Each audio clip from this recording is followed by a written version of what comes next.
Salam hormatly vatandaşlar. Şu gün 2024-nji ýylyň 20-nji aprel hepdeniň ýekşenme güni. Hoş geldiňiz Demokratik Opozisiýanyň platformasynyň kanallarına. Hormatly vatandaşlar, şu günkü biziň gepleşigimiziň temasy Türkmenistanyň iş migrantlaryna ýüzlenme. Ýagni Demokratik Opozisiýanyň wekillerinden Türkmenistanyň iş migrantlaryna ýüzlenme.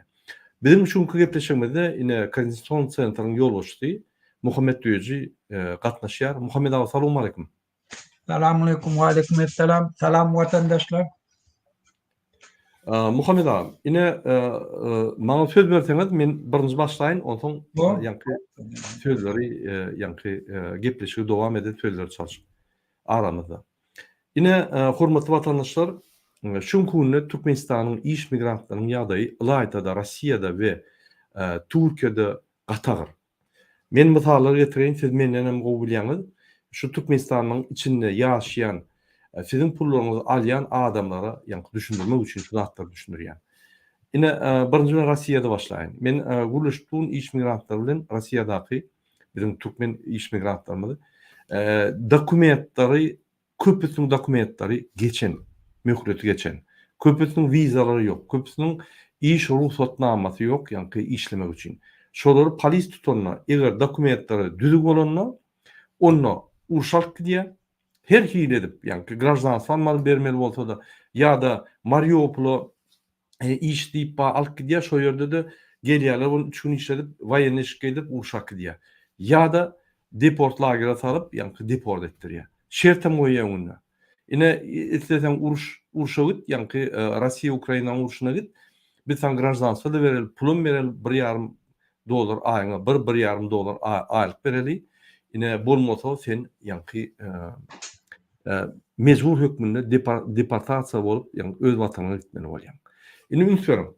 Bizim vatandaşlarymyz Türkmenistandan iş dip çykýarlar. Bir topar wiza almak üçin, ýani ruhsatnama almak üçin bir topar çykda jedýärler. Käbir ýagdaýda da ýani kart pul alýarlar şular.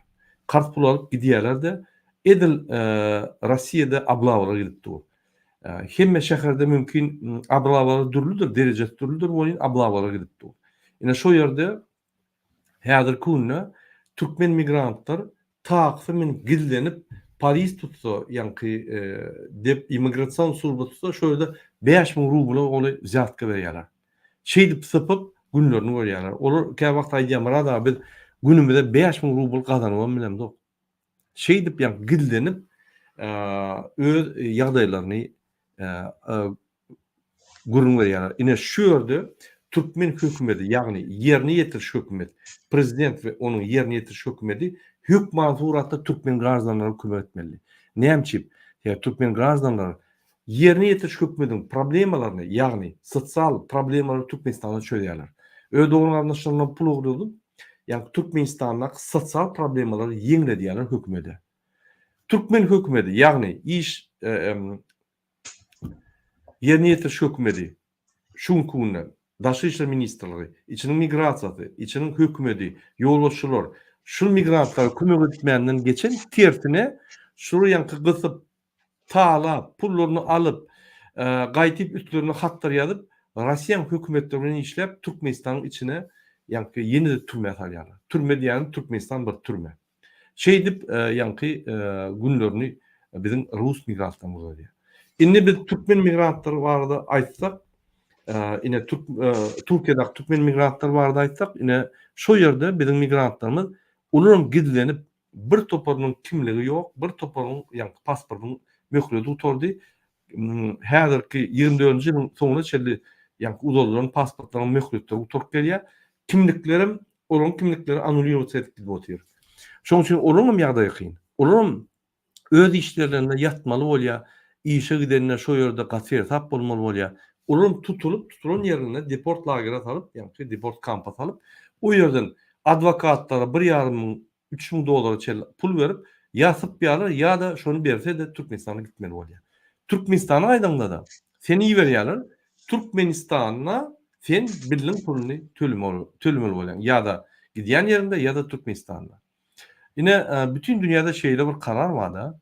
Ine hatda menem Türkiýede deport nimetinde, aeroportunda deport kamerada saklananda meni isten uğrunu sayla diýdiler. Bunu Türkmenistany uğraçak bollar. Otaň isten uğrunu sayla diýdiler. Men bildimi öldür türediler. Hemme bir deport edenler şoň bildini öz üstüne alýar. Sebebi ol birinjide deport tampony goýýar, ýani tampony goýýar. Tampony goýun üçin şul ýani administrativ naruşenýe diýip hatap edilýär we şo hökümet öz puluna şol adamy ýani deportiw edýär. Ýöne türkmen garajdanlary beýle bolanok. Türkmen garajanyň hiç biri ýani haklary ýok hiç ýerde. Hatda şo ýerde de şoň haklaryny ýani hiç kim hormat goýup şolary ýani muht ýagdaýda Türkmenistany iwere ýaly şertler dödüni. Ilaytada konsullugyny ýagny ýerine ýetiriş hökümetiň wekilleri şo ýerde bizim migrantlarymyza garşy hereket edýärler. Derrew Türkmenistanyň bir topar ardalary getirýärler we Türkmen migrantlaryna garşy ýani iş açýarlar da şoları deport etmek bilen bolýarlar. Ine gysgaça men iki döwletiň içinde Türkmenistan migrantlarynyň ýagdaýyny aýtdym. Muhammed ağa, ine sözü berýär. Siz sözü size berýär. Aýdyň hani. Yeni bir gedek salam vatandaşlar. Gönde Murat, bir tohor nemeleri bellek geçtik. Inni yeni bir sferede Türkmen imigrantlar koyuverdi. Olam Ukrayna uruş başlandan soň bir tohor vatandaşlarımız yaş oğlanla Yevropa gelip başladılar. Yevropa'nın içinde de 10 milyonlarca Türkmenistanlılar häzir kösenip hatta mecburluktan bir tohor grupa boy cinayete de baş koşup. Şol için bulam şu gitdi. Indi men nämen berilecek imigrasiya meselesi boýunça. İmigrasiya dünýä adamda döräni bäri imigrasiya da bar. Bir ýerde guratçylyk bolsa başlaýan ýerle, ýene bir ýerde pajar bolsa, tebii gaty başlaýan göçük ýerle şu hemişe tarih boýunça barda. Ýöne her bir ýurdun içinden başga bir ýurda giderlerini adamlar bir tofor kıyınçılıkları var. Şu kıyınçılıklarda baran ýurtlaryna şo dokumenti bolman üçin, kösenýärler üçin bir tofor adamlar şolardan haýyrlanýarlar şo kıyınçılıklaryna. Şolar gulçuluga mejbur etýär. Şo sebäpden hem döwletler öz arasynda şu sosial problemi çözmek üçin şunu kanun esasında regulir ediliyor. Şu sebepten hem onun içinde yürüyte şunun üstüne gurrun edilip bir yurttan başka yurda immigrantlık gityen ýagdaýynda iki devletin arasında şu yurtta gityen yurttan ve şunu kabul etyen yurtların arasında saglaşenyeler olmalı. Şu saglaşenye näme napravlyn? Şolan hak hukukları bozulmar ýana. Şola gulçuluğa mecbur edilmer ýana. Şola arkaýyn öz ýurduna gidip biler ýana. Barıp işleyen ýurduna kanun esasında işläp biler ýana we beýlekle bilen deň derejede aýlyk tölenýär ýana. İş şertleri beýleklenki ýanaga gabat geler ýana. Çağalaryny okuwa berip biler ýana. Pensiýe meseleleri çözüler ýana. Şo taýda işleyen ýurtları pensiye hasabyna gurulur ýani. Eger iş hadise bolsa, şoňa nähili kanuny ýolla bilen şolara şert töredip şolary leçid ediler ýani. Kompensasiýa tölenir ýani. Bizim döwletimiz boldy. Bizi ýurdumyz talap oturan döwlet. Biz bir döwletden başga ýurda emigrasiýa gitýäk ki milyardlarça dollar girdejek. Nefte gada bay. Bizim ýurdumyzdan daşar ýurda gitmäge birinciden absolutly hajat ýok eger bir normal bir döwlet bolsa. Şu wagt bizim ýurdumyzdan adamlar şeýle daşara gitmegi diňe ýeketek günäkary kim? Türkmenistan dolandyryp oturan jinaýetkarlar. Yani Türkmenistanyň çiň mallaryny eýelenip, olar satyp Türkmen halkyny daşar ýurda gitmäge mejbur etýär. Şol için bütün imigrantlar, Türkmen imigrantlar bir zady bilsinler, sizin çekýän kıyınçylygyňyz diňe birje günäkary bar. Olam karamdady berdim Muhammed. Eger şu normal döwlet bolsa, şunu bilmeýän zatda onun içinde hemişe şolary aýdylypdy, leksiýalera çagyrýarlar, delegasiýalar uratýarlar. Hemme dokumentli elinde şolary aýdylýar. o sizin yurdunuzdan imigrantlar var mı? Oturun şu şartnamanı kol çekin, sizin halkınız közelmesin. Yöne bir şunu edene. Ne için edene? Ne için edene? Ona sebebi bu. Sebebi şu devletlere muhtizi kul hükmünde padarkı veriyor. Meşrulun üstünden izdivatı edin, ne edin, size kul getirip veriyor. Hemişe özünüz biliyorsunuz, Amerika'da iktisadiyet ösüp başlandığından sonra, Amerika devletlerinden sonra, Afrika devletlerinin kulları satın alıp, Amerika'ya gidip şu tadı kulçuluğa mecbur ediyorlar, saklayadılar. İnni savremen diyor orada, eline dıncır vuran akladı, yöne zavut fabriklarda yatırıyor. Şol çiğnem, onun içinde yörüyte apırdileniye var. Savremenli, Rabisva ne diyeyim? Rabistvanı cinayet divan kabul ediliyor, şuna yörüyte apırdileniyeti bilen yadırlam. Yani bir adama işleyen işine göre beylikle bilen den derecede hukuk tölenmese, eğer şun elinden dokümentini alıp dokümentin işleyen mecbur edilse, eğer iş yerine yatıp dursa, eğer belli devlet tarafından bellenen taattan köp işlemeye mecbur olsa, şun hemmesi savremenli kulçuluğa kavat geliyor. Bizim Türkmenistan'ımızın daşarı yurtta 99% şun yanak yağdaydı. Dokümentleri yok, iş yerlerine yatıp duruyorlar, köprükleyin yatıp duruyorlar, apsizit yanak yerlerde, den derecede hukuk töleyenek, hem hak hukuklardan mahrum edilen. Yurduna da gidip gelip bilen akla. Pulun normal ne? Kanuni esasında öz yurduna uğradıp bilen akla. İşleyen yerlerine çağalarını okudup bilen akla kanun derecede. Pensiyeleri hatap bulanak, iş devurları pensiye hatabına giren akla. İş hadisasında hiç taraftan, hiç taraftan kömek edilenek, onu hiç şun çıktıcılarını hiçbir taraf boyun alınak. Şol için Berdi Muhammedçi etmeyi bilen Türkmenistan'dan karşısında cinayet ediyor. Ödem men konstitusiyan doğru yerine getiriyeni elini Kur'an'a koyup, konstitusiya koyup kasım için adam. Şol için ben kurbanlık bayramına hemmeniz çağırıp şu tadı şu meseleleri aytmalıyım. Şu mesele bağ mı? Bağ. Hükümet etmeyen mi? Etmeyen. Hükümetin etmeli iş mi? Yani için edenek. Biz şu soru soruyor. İslenlik bir devlet hükümete geldi. İslenlik hüküm. Şuna gitti. Birinci osurtta şun etmenlatlarının biri daşarı yurttaki imigrantların yardayına yetişip şoları kanunilaştırmalı. Şoları devlet, şoları korumak öz üstüne boynuna almalı. Şoları normal işler, normal hak töledir yani kimsizçiliklere yol vermeli. Çağlar okap bilir yana etmeli. Pensiye meselelerini çözmeli.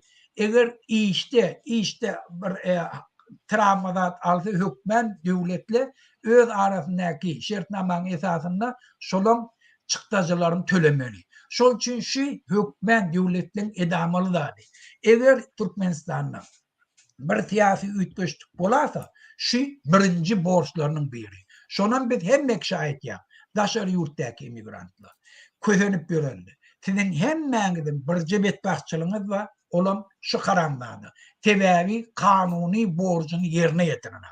Yurdumuzu talaya, sizi kulçuluğa tavşırdı. Şol için eğer siz gelip hareket ettiniz, öz hakkını talep ettiniz, şu zatla kanun esasında bulmalı zatla. Dünyadaki bar normatifli olacak. Kanada'nın içinde dürlü yurtlardan ştak işçiler getiriyorlar. İmigrantlık koy. Filipin'den doğulu. Yöne hemmesini hükümet tarafından kolluğu var. Hiç kaydı biz doküment işleyene, biz doküment yaşana, işte kemsedilene, iş şartları beylikle bilen den derecede, töleneyen aylıkla da beylikle bilen den derecede. Öz yurduna da arkayın gidip geliyorlar. Şoloştak işlemeye gelme için absolut hiç kıyınçılığı yok. Öz yurduna gitme için hem hiç kıyınçılığı yok. Şu sebepten şu şartları öğretmeklik devletin borcu. Hükümeti dolandırıp oturan adamın borcu. Şunu yerine getirmeyi biz talep etmeliyiz. Doğru. Muhammed ağa, siz gowudat belleştiňiz. Men şonu aýtmakda unutupdym. Sosial problemler boýunça da iş migrantlaryň birinjiden türkmen iş migrantlary daşöwrükde işlänne şonuň pensiýasy ýörenip. Bir. İkinci, şonuň hiç bir sosial garantiýasy ýok. O diýmek näme? Egerde bir adam yaraman, ýagny gospitala düşse ýa-da yaraman öýüne ýatsa, şoňa hiç bir kömek, strahowka ýok, kömek ýok. Şoňa ýanky banisa baranna hökümet bir tarap esasy ýanky şoň çykdyjylaryny götürmeli hökümet ýok şol. Sebäbi şol hiç ýerde dokumentany ýok şol adam. Ine haçanla siz bir ýerlikde garadan işlän ýagdaýyňyzda garadan işlemek diýmek bez dokument işlemek. Garadan işlemek diýmek arkasynda ýanky zarbatny plata boýunça dokument ýok. Siz registrasiýa edilmediňiz. Size ofitsialny aýlyk türlüň ýok. Sizin ofitsialny şoduňyz ýok. Sizin ofitsialny dokumentiňiz ýok. Legalny şuň kunna sizi tasdikleýän we siz yksadyň içinde bir element hökmünde tasdiklenýän dokument bolman soň size nelegal migrant diýerler we garadan işleýän migrant diýerler. Ine şu garadan işlände senin hiç bir sosial garantiýaň ýok. O näme? Sen значит hökümede pul geçiren ok, nalog hökmünde, o nalogdan sana eti yaramasaň ýa-da birden maýyp bolsaň bir 2-3 hepde yaramasaň 3 hepde ýa-da maýyp bolsaň sana kompensasiýa tölenmeýär. Yani sen hiç ýerde ýok. Sen alýan aýlyň garadan bolansaň bermeli hakdan 30% bolýar. Hakyk bermeli hakdan sebäbi sen biz zakony. Sen dokumentin düzük bolmansoň sen bir zat gürläp başlasaň seni polisiýa tapşyrýarlar. Sen hiç bir hakyň ýok. Diýmek izначально baştan sen hakyň bolmansoň sen eýýäm gulçuluğa girmeli bolýan. Gelin indi biz serederiň gulçuluğun nämedigini ýa-da YouTube'da ine ýürüte определениýasy bar. Muhammed ağa dogry belläşdi menem alalaşýan. Ünsverin, ine men okap berýin. Современное рабство – это незаконная эксплуатация людей для получения личной или коммерческой выгоды. Оно может принимать различные формы, включая принудительный труд или принуждение людей соглашаться на низкую оплату, сексуальную эксплуатацию, домашнее рабство, криминальную эксплуатацию и сбор органов. Men türkmençe terjimesine deyin. Häzirki zaman gulçulugy adamlaryň şahsy ýa-da täjerçilik maksady bir kanun eksploatasiýa etmeklikdir. Diýmek, häzirki zaman gulçulugy adamlaryň şahsy ýa-da täjerçilik maksady bilen bir kanun ýagdaýda eksploatasiýa etmek. Mezburi zähmet ýa-da adamlar az aýlyk almaga jinsy taýdan eksploatasiýa, oy gulçulugy, jenaýat eksploatasiýasy we organ ýygnamak ýaly köp görnüşleri alyp biler. Ýani şol şuňky häzirki zaman gulçuluk. Ine biz Türkiýede bizim vatandaşlarymyz ünsverin. Öý eksploatasiýa edilýärmi? Ine ýazylýar, ýagny mezburi zähmet ýa-da adamlar az aýlyk almaga jins taýdan eksploatasiýa öý gulçulugy. Ýagny öýünü gul ýaly 12, 14, 16 saat ýa-da 24 saat işýärler. Ine şol gulçuluk diýilýär. Bizim aýal maşgalalarymyz, bizim käbämiz, bizim aýal doganlarymyz, ejelerimiz, uýalarymyz, apalarymyz, doganlarymyz, olar giýje güni Türkiýanyň ýanky kwartiralaryna giýje güni işlärler. Olar gulçulukda. Biz şoň üçin gulçulukda diýär. Biz onu ýön aýdamda ine onuň ýörüýte keskitdiniş ýanky manysy bar şoň. İnternette de ýazylgy. Meze görkezin ine şu ýerde onuň ýörüýte dakladyna ýanky häzirki zaman eksploatasiýanyň görnüşleri diýip ýazylgy. Häzirki zaman gulçulugyň görnüşleri diýip ine bar. Şunu okabilersiňiz hormatly watandaşlar. Şu videoň aşagyna ссылка durur. Şonu özüňiz giýip okap bilersiňiz. Ine şu ýerde ýazylýar, рабство является одной из самых тёмных страниц человеческой истории, однако оно не ушло в прошлое и обрело новые формы. Сегодня около 43 миллиона людей являются жертвами рабства, большинство из них женщины и дети. Ünsverin, şuňky günde 7 milyar halkyň içinde, halklaryň içinde, adamlaryň içinde 40 milyon adam gulçulukda. Onun 1 milyonu Türkmen halky. Ben şoň üçin aýdýan, Türkmenistan bu erwet iň zulüm matritsa. Biz şol döwleti täzeden urmaly. Şol Türkmenistanyň başına gelen kezzapçılık, adam öldürüp gelen Gurban bilen Serdar Berdimuhamedowlar o bizim üçün gulluk eden oklar, olar Putin'in gullary. Putin için hizmet edýärler.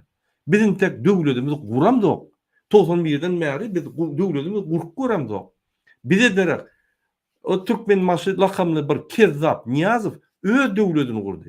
Öz Türkmenistany. Onan basyp öldürüp Gurbanguly öz Türkmenistanyny gurup otyr. Serdar kisi. Öz maşalasynyň kakasynyň muzeýlerini, ejetiniň ýanky hemme zatlaryny gurup bular taryhy düzüp gidip otyrlar.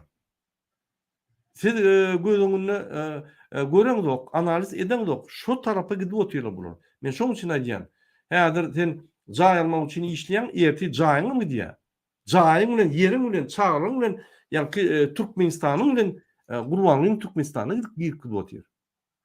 Hälem sağ bolsun demokratik opozisiýasynyň wekillerine giýje gündüz aýda bütün dünýä ýetirýärler informasiýany açyk gorkýar. Ýegenler açyk gorkup başlady. Hökümet açyk gorkup başlady.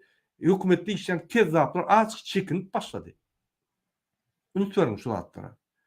Ine şu zatlar bolmasaň, ýa sosial garantiýalar bolmasaň biz gulçulukda. Onam biz gulçulukda durmady 10 kesitdiýär. Biz kesitdiýär. O определениýasy var. Ine şo определениýasy boýunça bizim aýal gyýlarymyz gulçulukda, erkeklerimiz mecburi ýagdaýda zawodlarda, fabriklarda ýaşap gulçulukda ýa-da kwartiralarda gilenip özler gulçuluk ýerler. Özler düşünen ok.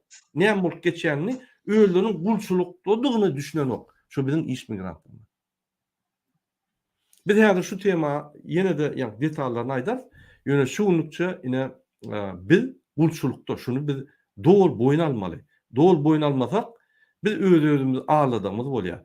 Dünyada yine onun maglumaty boýunça ünsüň dünyada 40 milyona goly gul bar, gulçulukda ýaşayan adamlar şonuň 1 milyonu Türkmen. Ol bu ulza. Dünya möçberine biz iň uly gulçulukly halk. Ýa-ni bizim halkymyz gulçulukda. Iň dünyada uly. Bulum edil Gurban bilen Serdar Berdimuhamedowyň alyp barýan siýasatynyň netijesindäki üstünlükler. Bu bizim halkymyň üstünlügi de. Şonuň parahat asmanyna bütün dünyada belli bolan bizim halkymyň gulçulugy şol. Şoň üçin bizim asuda asmanymyz we parahat asmanymyz da diýip özüňizi allama. Ol Gurban bilen emhemen halkyň içine ýaýradýan ýürütülüşdirilen propagandasy. Ine biz Ukraina däl, a biz näme Ukraina bolmaly? Ine biz ýa-ni Siriýa däl, a biz näme Siriýa bolmaly? Näme Özbegistan Ukraina däl, näme Özbegistan Siriýa däl? A näme biz bolmaly? Biz Afganistan däl. Afganistan o ýerde bir topar zatlar entek Sowet Soýuzynyň bäri gidip dur. Biz näme oraya bolmaly? Biz ine näme Irak däl, a biz näme Irak bolmaly? Binde näme terme ýadyryň arujy ýa beýleki ýaralar edilmi? Elbetde ýok. Biz bir parahat halk. Biz näme Ukrainalary ýaly bolmaly? Ýa-ni uruşda bolmaly. Biz näme Siriýa ýaly uruşda bolmaly. Biz näme ýa-ni Libiýa ýaly uruşda bolmaly. Biz oraya halk däl. Bizim taryhymyz başga. Bizim taryhymyz Özbege meňdeş. Taryhymyz Gazaga meňdeş. Bizim taryhymyz Azerbaýjanga meňdeş. Bizim taryhymyz ýa-ni Gırgızlara meňdeş. O ýerde uruş ýok. A näme bizde bolmaly? Näme bizi Siriýa bilen Iraga deňýärler. Olar bizim geografik ýa-ni ýerleşen ýerimizde de däl. Bizim taryhymyz meňden olar biz bilen Sowet Soýuzyna bolmaly görenok. A näme bizde şu zatlar bolmaly? Bir samsyk idiot pikirleri halka siňdirýär-de, ýa-ni halkyň içindäki sada adamlaryň ay asuda asmanymyz we parahat asmanymyz we şulam arkadan gazanan üstüne. Oho! Parahat asman, asuda asman ýüzünden bäri gelip dur bizde. Ony Gurban döreden ok. Gaýtyp Gurban häzir Türkmen halkyny grajdan uruşuna etip otyr. Bilýärmi şonu? Oğullarda ýaşullar aýdýar. Bizem bizar bolduk, şu bir galyan bolsa men ýaşul bolsam öňe gitjek diýär. Bize baş gerek diýär. Şul opozisiýa birleşip bir hereket etmedmika, bizem bir baş tapyp ılgap, şul iksan atalowul idiotlar aýyp bir azatlyk toýumyzy etmezmika diýip ýaşullar arzu edýär. Aksakally ýaşullar oğullarda. Mollalar arzu edýär şonu. Müftüler arzu edip başlady. Halka gurumu ýok. ýöne diýişin gyjap otyr. Ine gulçuluk. Men kerkitlenmek, duýajy kerkitlenmek şuny. Şunu oň kerkitledi. Bizim halkymyz agyr ýagdaýda gulçulukda biz şunu düşünürjek bolýar. Häzir rejim näme diýär? Bir topar artistleri, blogerleri, uwda zatlar görkezim Türkmenistanyň öňündip rejimi meni öňündip ýa-da öňe sürýär. Olar möýär, elbetde. Häzir TikTok'larda şol ýa-da ýallaklar, çepekçiler gaty organ başlady. Sebebi aktivistleriň deportasiýasy güýçlendi, bu aktivistler ýatdy häzir. Indi aktivist diýen adamlar ýatdy da. Öňüm aktivist däldir olar. Haýp edip çykyş edýär. Hakyky aktivist görüşini dowam edýär. Görüş güdüp hiç daha garamazdan. İçinde daşınlar. Hormatly vatandaşlar, men diýjek bolýan adam, biz gulçulukda, biz boyun almaly şonu. Biz şu prezident häzir Niýazow bolsun, Gurbanow bolsun, Düýeci bolsun, Gurbanow bolsun, Serdar bolsun tapawy ýok. Ofitsialny onuň ýanky nemesi bar. Biz gulçulukda boldy. Kerkitlenmesi bar. Mana Muhammed ağa, aýdym. Muna da men goşşakladım maşyň üstüne watandaşlar. Yani muradaga bir zada belleşdi. Hükümetin propagandası eger ýurdun içinde hereket başlandy, Siriýa öwrenler, ýene bir Ukraina öwrenler falan. Bulan hemmesi yalanlar. Näme üçin yalan? Eger hükümet islemeýän bolsa ýurdun içi, bizim ýurdumyz Awganistana, Siriýa öwrilmek islemeýän bolsa, onu hükümet birinciden özü etmeli, borcuny yerine ýetirmeli. Birinciden Türkmenli emigrant bolmaly däl. Türkmenistanyň baýlygy ýetik öz halkyny saklamagy. İkinciden belli sebäpler bilen gidipdirli halk şolara eýe çykmaly. Şolaryň hak hukukyny gollamaly. Olu gulçuluk derecede hayırlanar ýa-da edilmeli. Şolaryň ýygyny bir döwlet durallygyny hemme kişi duýdurmaly. Üçüncüden, ýurdun içinde kanunçylygy doly öz kasam içinde adyna.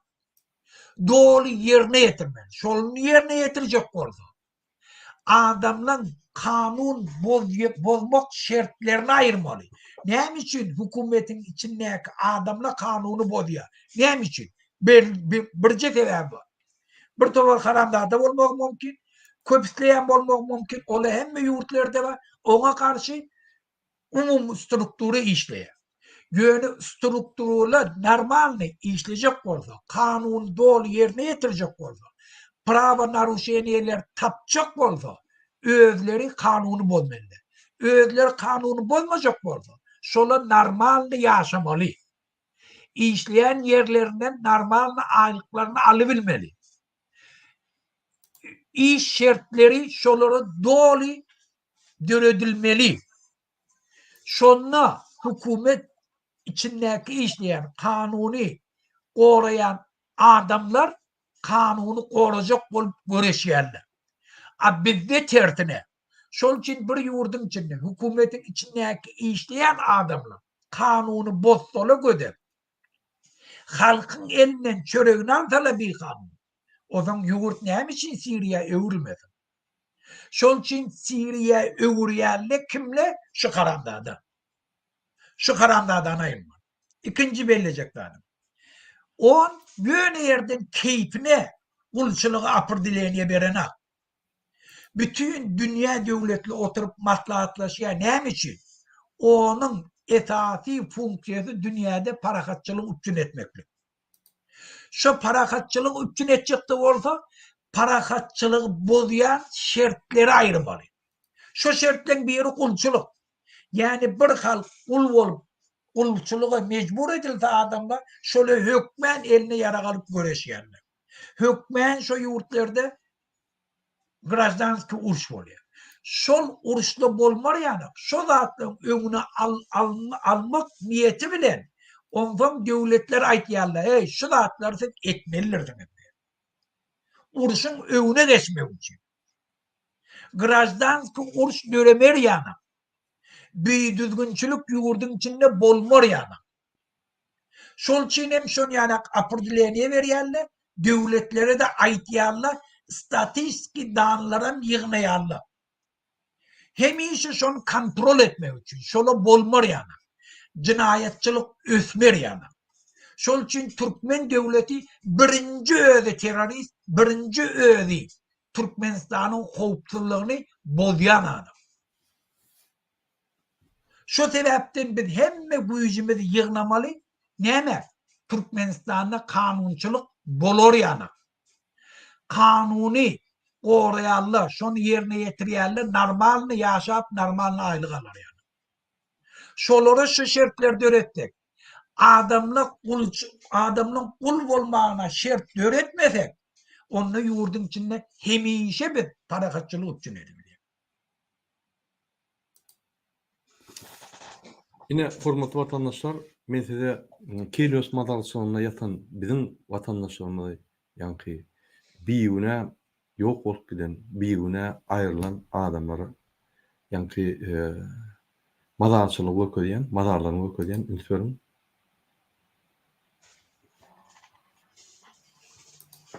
Yani şu adamlar doğrudan daşary ýurda gidip şu ýerde ölmelerler.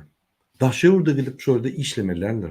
Agyr gününe çıdaman üýüşüp bular yankı araçya ya başga da diýär. Diňe bular da başgalaram giýje uny işden soň bir ýerden yankı açyk Keter boluverýär. o keter bolup ölýär. Açyk yankı organizmini yankı ruhtaýdan we fiziktaýdan goşatmaly bolany ara içmeli bolýar we şurada atrawlaýan bolup ölen adamlar. Diňe olar däl. Ýöne ölen adamlar var şu ýerde, şonuň arasynda. Ünsörüm. Yine Kelios madançylığın yankı. Beğenecekken üstüne geldim apa. Türkmenlerin mezarlığına geldim apa. Karanlığa şu beğenecekkenin ki apa. Bunu videonu size koy veremem. Bu hem Türkmen apa karan. Apa ben Türkmenlerin mezarlığına geldim. Karan apa Türkmenler full. Ne? Cennetten bulsun yataylarımız yaktı olsun. Şunun ejeti var, kakatı var, ayalı var, çağatı var. Şunu görmeye de gelip bilen aklı. Hava, kahvenin havalar. Aha hükümetin cinayet etken de. Aha şu da attı. Şunun çağalı eline yara kalıp buluşuyor. Şol için eğer hükümet kanuni borcunu yerine getirdi, şuları samolvet bilen öz yurdunu akitti, şuları keter bolonda şu tada harcını verip şu tada leçid etti, halk hükümeti föyüye. O zaman parakatçılık yurdun içinde var. Şol için şu karamdağdalar ayırmalı. İyiminle şu karamdağdalar benim yurdumuzun, halkımızın düşmanı. Dünya problemi döretken şular. Doğru. Hormatly vatandaşlar, ünsörüm yine Kelios madalçylygyna bizim aktivistlerimiz gidip tuğra ataldy. Şu tuğra, şunu bir ýyl bolandyr. Ondan soň köpek gidip oturandyr adamlar. Şu adamlar ölmeler. Hakykatdan hem. Ay yine Allah tutupdyr ykbaly gysga eken zat. Sen bir adam agyr şerte salsan, Allah'ın günahı yok. Ölýär ol. İsteniň adam, isteniň sagdyn adam. Ünsörüm Navalnyny sagdyn adam türmede sakladyr, ölüp galdy. Bolmaz sagdyn adamdy. Senin gulçulugy birini bersen, ýani mezbur ýagdaýda şertler döredip, şol adam gulçulugy giýmeli bolsa, ol adamyň günahı yok. Şol ýurt dolandyryp gelýän, konstitusiýa kasam aýdyp, Gurhana elini koyan adamın günahı ol. Näçip öz vatandaşlaryny mezbur edip ýurduny taşlap gidip daşary ýurtda işläp şo ýerde weýran bolup bolmagyny ýani sebäp boldy. Näçip şonu etdirdi? Näçip şoň öňüni almady? Näçip şu neçeli şoň öňüni alanok? Näçip bizim ölümlerimiz dowam edip gelýär?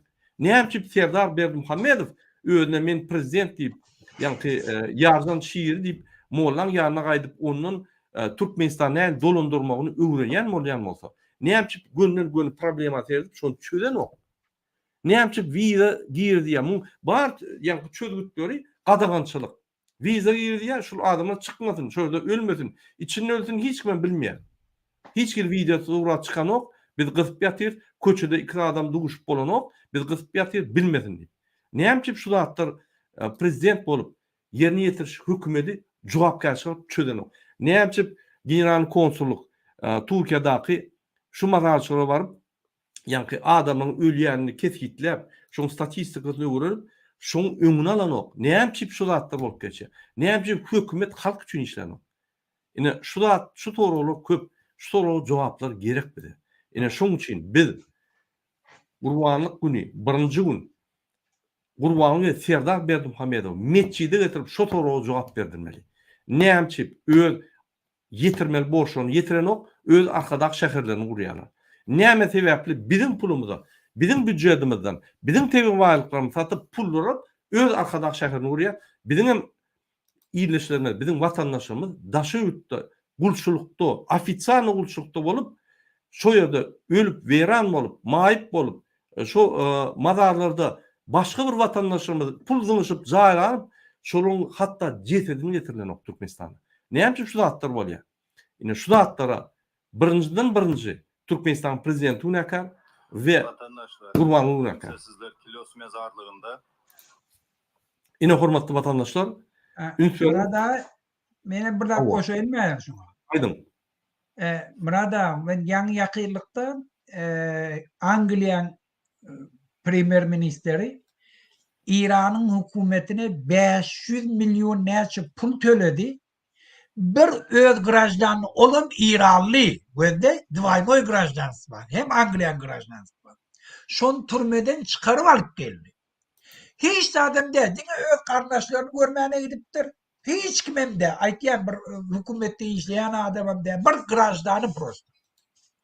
Ya meselen İsrail, bir tane ölen adamının matlığını almak için neçe tane teröristi türmeden boşatıyor, şonu alıp gelmek için.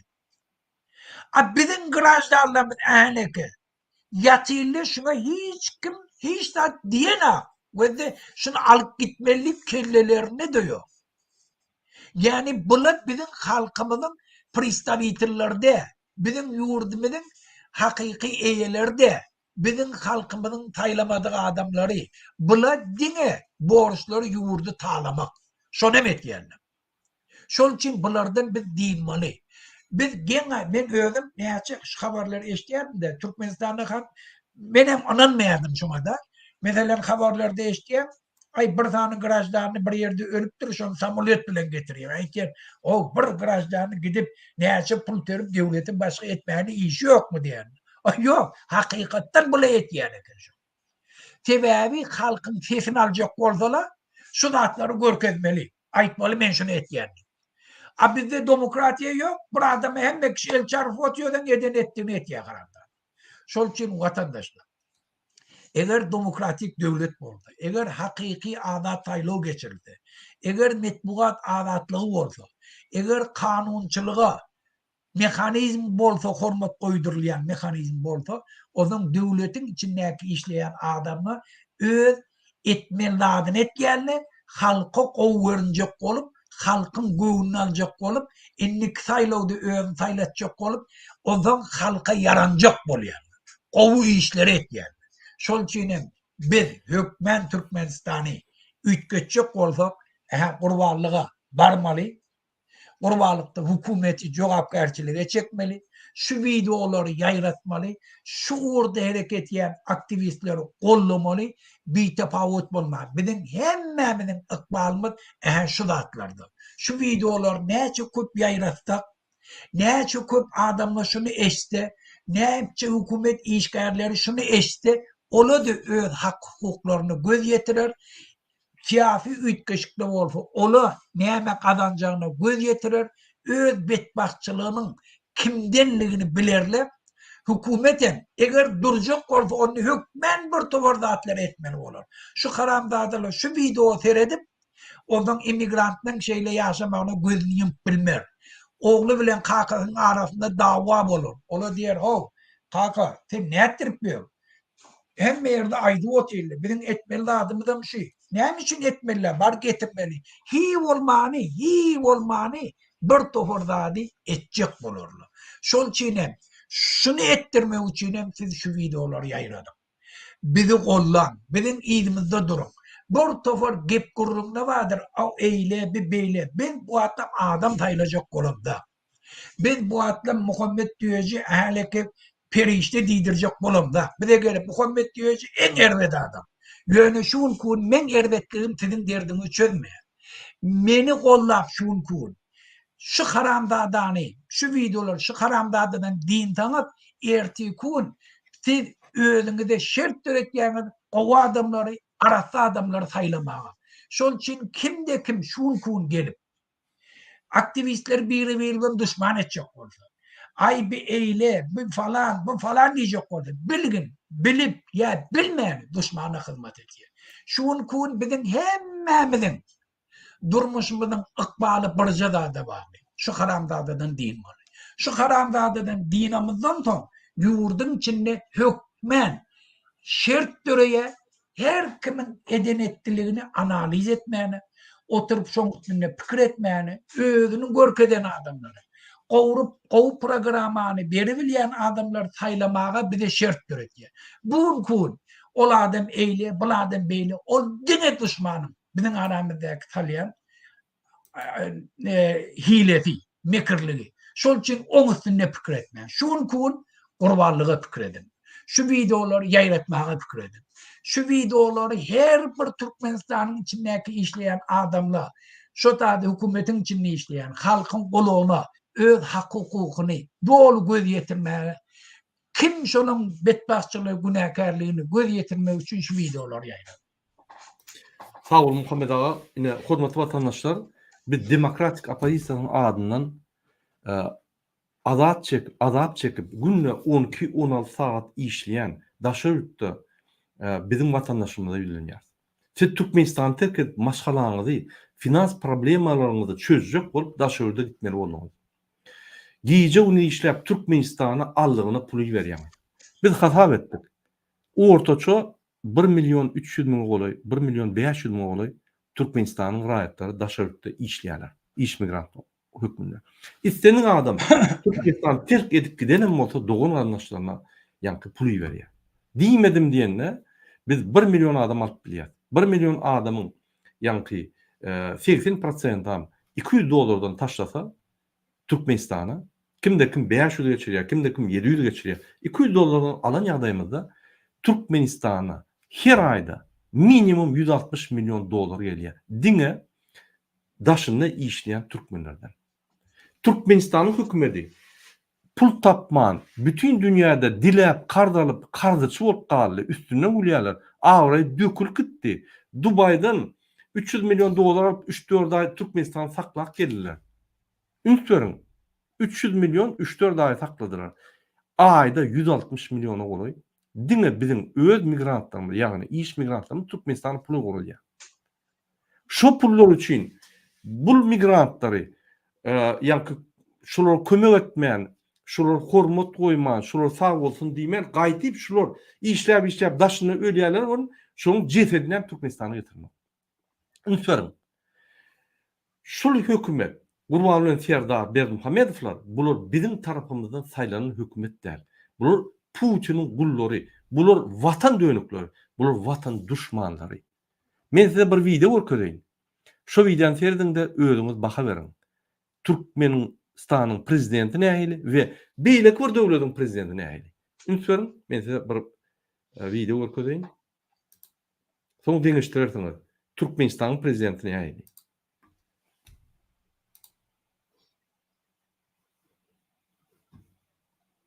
Nähili prezident bolmaly? Bolmaly bolsa. Но клянусь вам, это мое твердое убеждение. Чеченцы не станут на колени перед Россией. Мы обязательно вышвырнем этих свиней со своей территории.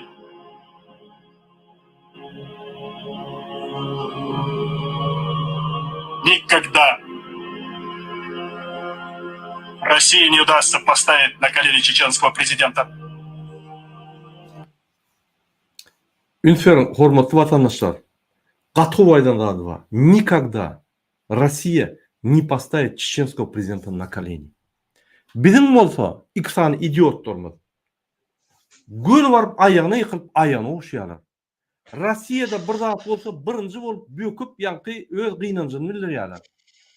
Ine häzir Lewapdaky bolan tragediýa, ýa uragan tragediýasynyň wagty geldi. Şulardan adam söýlem çykmaz. Gynanjym bildirmez öz halkyna. Ine şoň üçin ýa şu ýaly prezidentler bolmaly. Öz halky üçin mert duran, öz halky üçin janyny beren, beýleki prezidentlere boyun egmeýän, diňe halkyň mähbitleri, döwletiň mähbitlerini gorayan adamlar gerek. Döwletde şol ýaly adamlar işlemeli. Bizde ol döwletde ýok. Bizde döwlet guruş sistemasynyň hümmetini nola getirdiler şu ikisam kezzap. Diňe ýallak kezzaplary öňe çykaryp, diňe ýallak kezzaplara daýanyp, diňe kriminalçyklary öňe çykaryp bandit hökümet ýasatdylar. Bandit hökümet o bizim hökümetimiz. Inanmarsyňyz, ol Habib, ol Triýekdaşýan oglan, ýa aýdymçy bolup süren. Ýene de çykdy. İkinji gezek Triýekde tutulup daşna çykdy. Ünsürin Mansur Mengelov jenaýat işi ýok. 17 ýyldan bäri ýatyr. Hiç zat jenaýat işi ýok. Amnistiýa berilýär, ýatyr. Ine Türkmenistanda aktivistler ýatyr türmelerde. Hiç zat eden zatlar ýok. Olar amnistiýa çykmaz. Olar kezzap däller. Olar ýallak däller. Şoň üçin bu döwlet diýenim hökümet döwlet bolýar-da. Halk däl, şu hökümet we şoň ýolbaşçylary diňe kezzaplar öňe goýup, kezzaplary goýup, Kezzabystan diýip Türkmenistany Kezzabystan diýip atlandyra ýaly. Şoň üçin 6 ýaşdan 70 ýaşa çeldi. Ýaş, garry, aýal maşgaly bolup, häzir aýryp nädim geldi, öňe çykmaly. Hormatly watandaşlar, demokratik opozisiýasy sizin agyr günlerinizi bilýär. Daşary ýurtda işleýän iş migrantlar. Entören şu kezzap Serdar Berdimuhammedowyň soňky çykaran karary Türkmen halkyna Turkiýa gidenine 30 ýyllyk wizasyny alyp gitmeli. Ýagny wizasy baryp bolanok. 30 ýyllyk 3 aýlyk baryp bolýar, ýerine wiza bolýar beýle halklar ýaly. Indi bizim hatda şol ýaly haklarymyz ýok. Ol wiza ýa girmek meselesi diň ollal. Indi şol wiza girdilenden soň senin şu ýere bar kimdige malt bilen ok, şu ýere barmam jaýat bilen ok, hiç adat bilen ok. Birinji kimlik problemaňy çözmeseň sen jaýmat bilen ok. Öň şu ýaly şertler ýok. 3 aý gedip bolýar içinde.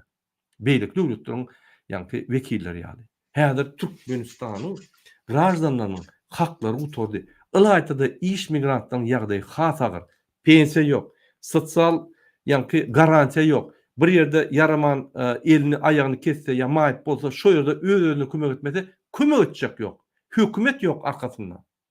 Şu gраждан diýeninde ýygyňda hökümet bolmaly. Diýmek sen bir döwletiň wekili, şu döwletiň ýolbaşçylary ýa saýlanan adamlar sana garamaly we sana kömek etmeli. Han şol atlar? Ýok. Türkmenistan sizden pul alýan dogun garyndaşlaryňyz günne Türkmenistanyna produkt alýar, guruluş materiallar alýar, eşikler alýar, onuna Türkmenistany aýlýar, Türkmenistanyň ykdysady aýlýar, Türkmenistanyň hökümeti onun ýa giýdejä alýar. Salgyklar we alýar. Türkmenistanyň içine näçe ýük gurulsaňyz o ýerden ýa pullar alýar. Giýdeje diýip tamojna pullary. Indi ünsürin. Öz we ýa hökümetde işleýän adamlar, kezzaplara açyk pul töleýär. Şularym galan pullaryny ýa-ni öz ýaşamak üçin bir $500 gazanmaly, galan $350 halky silkilerler. Ilaytada daşary ýurtda işleýän adamyň dogun garaşyny silkip zat edip ýa-da şolar Türkmenistana gelen şolar silkip şolaryň zat galyp günni bolýar. Hökümet mi ol? Ya şul kezzap Serdar Berdimuhammedow, Gurban Berdimuhammedow ýürütülüşdiren şeýle kezzaplygy östürýär ýaly aýlyklaryny peselip hökümet goýdular. Bizim diýmek geljeğimiz ýok şolar. Şu hökümetdeki işleyen saylanan yallaklar, kezzaplar bizi tağlamasa yaşap bilen olur mecbur. Yani bir yerin yazışı yani. Diýmek biz bütün sistemany çalışmaly. Ine şoň üçin biz diýär. Demokrat sistema açılmaly. Ataly ogly derrew tutup şulary jogapkarçylyga çekmeli. 33 ýylda Niyazdan başlap şu neçeli ölen adamlaryň günäti şul ikisinden. Ýa dowam etken ýaly. Şu Türkmenistanyň daşynda bir adam avariya düşüp ya da bir zat bolup öläýse günden güne Allah'ın önünde ve konstitusiýanyň öňünde gurbanyny Serdar Berdimuhammedowyň günäsi. Men şo näme suwd edeyim? Ünsüp diňlen şuny. Prezident saýlawlarda halkyň setlerini ogurlan kezzap kakasy tarapyndan Türkmenistanyň prezident wezipetini Sowet hökmüne alan Türkmenistanyň beýkanun prezidenti Serdar Berdimuhammedow sözsüzden aýdyberiň. Türkmenistanyň prezidentiniň wezipesine girişmek bilen öz üstüme yüklenen beýik borçlary mukaddes we ak yürekli hormat bilen we ýadawsyz ýerine ýetirmäge, Türkmenistanyň döwlet garaşsyzlygyny we beýtaraplyk hukuk ýagdaýyny goramaga, adamyň we raýatyň hukuklaryny we azatlyklaryny hormatlamaga hemde goramaga, Türkmenistanyň konstitusiýasyny berja etmäge we goramaga, ähli güýjümi we ukymy türkmen halkynyň agdy birligine, onuň parahat durmuşyny goramak üçin bagş etmäge, Türkmenistanlaryň häzirki we geljekki nesilleriň şöhratyny hassa belende götürmekler üçin ähli mümkinçilikleri peýdalanmaga, türkmen halkyna wepaly we dogruçul hyzmat etjekdigime dawraly gasam edýär. Ine hormatly vatandaşlar, hakykatdanam prezident we ýerine ýetiş häkimeti, ýani kabinet ministri we onuň ýani prezidentiň ornmasary ýa kabinet ministriniň başlygy prezident Serdar Berdimuhammedow, onuň vice-premierleri, ornmasarlary, ministrleri, ýagny Türkmenistanyň organlaryna işleýän, diňe hukuk gorayan organlarda, beýlik organlardaky işleýän adamlar iş ýerini döredip bir topar halka gerekli sosial binalar gurmalylar. Zavod, fabrikler gurmalylar. Biz şu daşına gitmeyen içinde işler, şu yerde ýagny medeniyet öýleri, zat jaýlary, sadikler, mektepler, banisalar, etraplaryň ýollaryny, köçelerini hemme zatdan oňurmalydylar. Şolar etmediler. Şonuň günün borjy. Günne işe gidenne şu meseleni çözmeli adamlar zat çözen oga. Diňe kimi talap bolýar? Men tutuldum. Sen ya MHM'de nemen barmy? Daway jaňat men 10 000 berýän, men syptyryň edip berip, öz aralarynda kezzapçylyk edip, ýagny Türkmenistany 100% kezzapçylyga batyrdylar. O da ýaşular aýdýar. Daşow, Lewap, Mari, Balkandan, Ahal welaýatyna. Bir de gıtçılykdan batyrlyk. Indi iýmene de zat ýok. Biz kezzapçylykdan batyrlyk. Muradaw şunu gaýrat edip telewizionda aýtyp berdi ýalar. Ine men aýdýan. Ýaşular şondan batyrly. Hormatly vatandaşlar, men size bir zat aýdýyn. Şul biziň geljegimizi gurnamak üçin şul hökümet bize geljek gurnap bilmez. Biziň geljegimizi gurnamak üçin ine Gurbanlyk güni bir gün hemmämiz üýüşip çyksak, bir sagatda mesele çözülýär. Bir sagatda sen doğru anlaşılan Türkmenistan'a gelýär. Türkmenistan'a gelip biz investisiýa edip, ine Fransa men gün aýdyn, Fransa investisiýa taýýar. 60-70 milyar dolar bermäne taýýar. Zavod, fabrikler gurmana taýýar. Hytaýa bir tehnologiýany bermäň, biz size bereli, siz gurun, sizin haritlaryňyzy almany taýýar. Ünsüriň, pul berýär, tehnologiýa berýär, zavod bolup berýär we haritlar gün alyp gidýärde. Bizim diňe işläp injener teknik kadrlaryny galdyrmaly, işgärlerimizi galdyrmaly, ine iş ýerler. Diňe Fransaň kömek ediljek, ine işi. Bizde mümkinçilik bar, bize öňümizde böwüt bolup duran. Diňe böwüt bolup duran, ýagny Gurbanlyk Serdar Berdimuhammedow we onuň ýanynaky 2-3 kezzap şolar bolýan. Hatta hökümetdäki işlenlerim kezzaplarym düşündiler şoňa. Şolar bilen perspektiwa ýok. Ine şonuň üçin hormatly vatandaşlar, 9 maýda saat 10 Aşgabat wagty bilen sen daşynda bol, içinde bol, sen Sibirde bol, sen Esenolda bol, sen Taxtawadarda bol, sen Taxtada bol, Könülgünçde, Magadanda bol, sen ýa-ni Kerkide bol, sen Aşgabatyň merkezinde bol, sen kabinet ministriniň ornmasary bol, tapawdy. Sen Türkmenistanyň grajdany bolsaň, sen şunyň asuda asmany, parahat asmany, asuda durmuşyň guruk giden, öz janyny kas edip wepat bolan adamlara hormat hökmünde Allah inanýan bolsaň, ine atadan terwe alyn bolsaň, 1000 imtim durup öz durmuşyň 1000-dyny şolara wasp et. Şoň üçin biz sizi şol aksa çağırýar. Bizim ata-babalarymyz yeňişde wepat bolup, bizim parahat durmuşymyzy gazanan adamlar hormat goýup ine 9-njy may güni saat 10-da hormat goýup 1 minut dym oturmaňyzy haýyş edýär sizden. Ikinji, şondan soň üýüşüp hemmämiz Gurbanlyk güni meçitler baryp biz öz durmuşymyzy, öz elimizi alyp, öz watanymyzy gurup, hakykatdan hem halk üçin watan gurup, döwlet gurup, halk üçin häkimet saýlap, halk üçin deputatlar saýlap, öz watanymyzy gurup, bigenip, döşümüz açyp, jip minip, zavod, fabrika işläp, nanotehnologiya işläp, ösün Türkmenistanyň içinde ýaşamaly. Biz $800 $3500 aralyk alyan adamlaryň ýa-ni orta klasy, gidejeli orta klas ýasamaly. Ine şol adamlar hem konvertasiýany saklar, hem jemgyýet östürer, hem diktatorlyk getirmez. Her zat eder. Ine şol adamlar ýuwaş-ýuwaşdan gurup giderler-de öz binalaryny goramak üçin hiç bir diktator öňe salmazlar, getirmezler.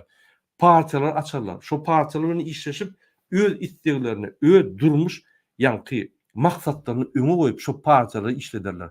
Partiýalaryň hiç il diktator getirtmän birek konkurensiýa esasynda birek görüşerler arasda. Ine şo döwlet biz gurmaly. Şo döwlet gurmak üçin bizim köp wagtymyz galmady. İýunyň 6-njy güni ine Gurbanlyk bayramynyň 1-nji güni bolýar. Men ýaşullara ýüzlenýän Türkmenistanyň içindäki, men enelere, ejelere, aýal maşgalara ýüzlenýän. Her wagt başyny siz başlaýadyňyz, biz tamamlaýadyk. Şu weleren padvadid etmeň, gaýrat edin. Biz ýeňmeli, bizde anaç ýok. Eger kim prezident bolsa şo bolsun. Halk taýlar. Halkyň ýa-ni güýji bilen, halkyň ady bilen, halkyň istegi bilen şol adam hereketler eder. Şoň üçin häzirlikçe biz hemmämiz agzybir bolup, diňe görüşüp şur aýyrmaly ýolundan. Türkmenistanyň öňünde böwet bolan durun 2 sany, bir maşgalany, 2 kelleli prezident aýryp, tutsak edip, jogapkärçilik çekip, biz öz ýolumuzy açmaly. Ine men şoňa sözi çağırýan. Muhammed ağa söz sizden. Burada nime yani şu Türkmenistan'ın bağlılığı hakkında aýtdym-da, vatandaşlar ve de hiç bir zat oýlanyp tapmak gerekke. Dünyada ba. Mesela Norvegiýany gör, 6 milyon jemgyýeti var Türkmenistan ýany. Neftden, gazdan gelýän pulny olam şol 80-nji ýyllarda şu neft gaz tapylyp eksport edip başlan wagtda bir garyp döwletden biri. Şuň kun görnäýil. Neftden, gazdan gelýän puly ýörüýte bir şoda girdi ýanlar. Şu şordy hiç wagt başga da haýyrlananaklar. Şoň 25%-ni diňe spesialistler oturup dünýädäki uly finansiýa kampaniýalaryň, uly kampaniýa aksiýalaryny tatyn alyp, şoň girdijisinden neçe milliardlar dollar pul ýatabildi. Bar okan ken şol hakynda informasiýa köp. Kino da var, video da var, dokumentalny kinolar da var. Barın görün. Bizim şu pullar 32 ýyllap bizim gazymyz, neftimiz satdylar. Şuň kun aýlyk berip bilen akla halkymyz. Halkymyzyň aýlygyny berip bilen akla. Gözegine getirin, nähili şula harapda.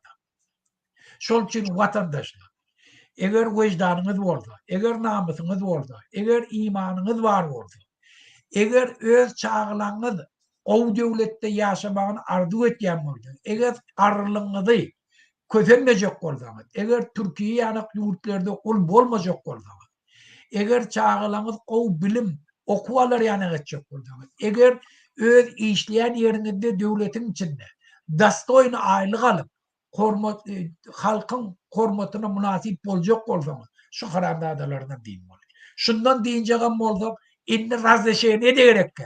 Bu haramzadalar razleşeýän edem gerekkä. Meçitde bizim ibadetgahlarymyz. Meçitde biz namazymyzy okap bilýär, faraizmi, dinimizi ýerine ýetirmeliýär. Gurban bayram en uly bayramlaryň biri. Bizim meçide barmagymyzda hiç kim päskelçilik görebilmeýär. Hemme musulman döwletlere biz hat ýazdyk. Ýene de telefon bilen hem gepleşer. Hemmesine de aýtýar. Halk barýar meçitlere. Biz teröriste, Biz bir kanun erekedemde feraizi dinimiz yerine getirmeye var ya, halkın problemasını aytmağa var ya, yurdun içindeki problemaları aytmağa var ya, hükümet yol başçıları kanuni borçlarını yerine getirmeye var ya, biz hükümet yol başçılarının atçot soramaya var ya. Şuna hiç kim hiç yerdeyde bize perkelçilik ödülmüyor. Şol için baraylı, atçotumu soraylı, eğer bizi uduvoltoid etmese karamdağdalı gümümüzü çekin, biz adat taylığı geçirecek. Adat taylığı geçirmek Türkmenistan'ın konstitusiyası boyunca, dünyadaki normatifi boyunca en amatlı, parakatçılıklı yurdun içindeki pucurluğu, bir kanunçuluğun sonuna yetmek en asuda yolu. Biz şunu talep ettik, şunu etcek oluyor. Şol için şu videoları yayradım. Özüňizden bir-biriniz bilen gepleşin. Şu tadı näme aýtmaly zatlary pikir edin. Problemalary eger bar ýok diýen bolsaňyz hiç zat etmeň. Problema ýok diýseňiz hiç zat etmeň. Bu onu haýyş et.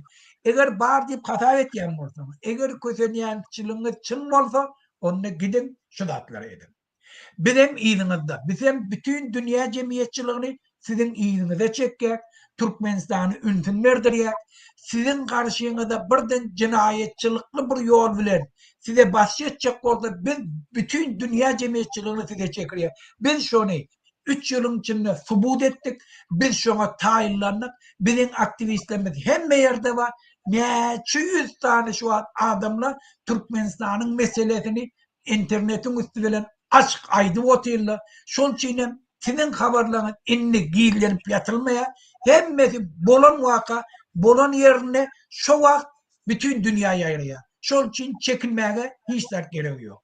Şol için korkuyunuza üstün çıkın, öz yurdunuza bir tefavut bulma, öz imanınıza, vicdanınıza kaydık gelin. Hem şert başına. Tamam Murat abi. Sağ olun. Muhammed abi, yeni bir durup geçecek bolýan bizim aktivistlerimiz raportarlıkna geçen Ramazan ayı Ramazan bayram namazı boyunca bir topar videolar, suratlar arlyk hem yerlerden ummatsız adam vardı.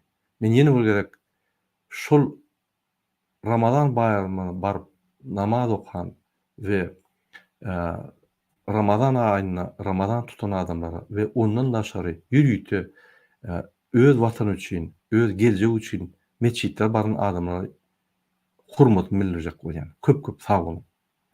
Hatta polis işgärlerim, hatta ýagny emhemi işgärlerim olurmardy halk onda. Olar da köp sağ olun. Ýöne inni bizim mundan beter uly akçamyz bar. Şul akçada ynanyň daşyndan biri gelip sizi alyp gider, baýdak galdyryp köç alyp gider diýip daha da garaşma. O mümkinler. Fizik daýan. Ine men häzir bardym. Bir köçede bolup bilen ýöne gowunş köçe barp bilemok. Dimek olur bilenok. Şol ýaly her köçeň öz ýaşy, öz lider bolmaly. Her köçede özüň ýa gahrymany bolmaly. Bir gahrman tapyp oňa çokunup ýürmeli näme? O döwürler geçdinmi? Her adam özüçe aktif bolmaly. Özüçe öz maksatlaryna ýetjek bolmaly. Ine şol maksatlaryna ýetenne, o maksatlary ajaýyp, asylly, adam zat üçin adam prinsiplaryny hormat goýan maksatlar bolansoň, beýlekileriniň maksatlar bir bolansoň birleşip köçe çykmaly. Şeýle barmaly. O barmaly. Müftüleriň, mollaryň ýanyna baryp olur bilen bile bolmaly. Hemmemiz Aşgabatda barmaly ýan zat ýok. Hemme welaýatlere barmaly. Şo ýerde biz Gurbanyň Serdar Berdimuhammedowyň soragymyza jogap araşmaly.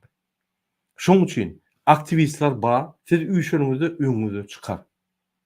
Atlaryny aýdyp durmaly. Bar. Sizden haýyş, üýşüň, görkezin. Siz çalışmalara garaşýaňyz.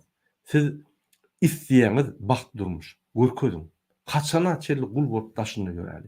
Indi daşyny işleýän bizim iş migrantlarymyza ýüzlenýär. Indi iş migrantlar diýen bir ajaýyp sözler başlan şuň üçin hem ýöne sizin edýän işiňiz Türkmenistanyň prezidentinden uly.